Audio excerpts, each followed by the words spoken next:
El Concili Vaticà II es va clausurar a Roma el 1965. Va donar la raó a tots aquells que havien començat a construir una església catòlica oberta i compromesa amb la gent. Influïts pel concili i els nous teòlegs, una generació de religiosos catalans es van sumar a la lluita per recuperar les llibertats i els drets suprimits per la dictadura del general Franco.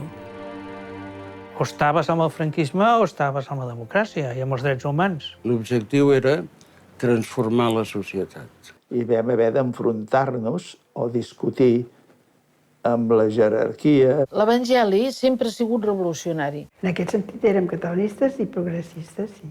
La parròquia no volia ser una realitat tancada. Que l'Església va jugar un paper molt important amb el final de la dictadura franquista.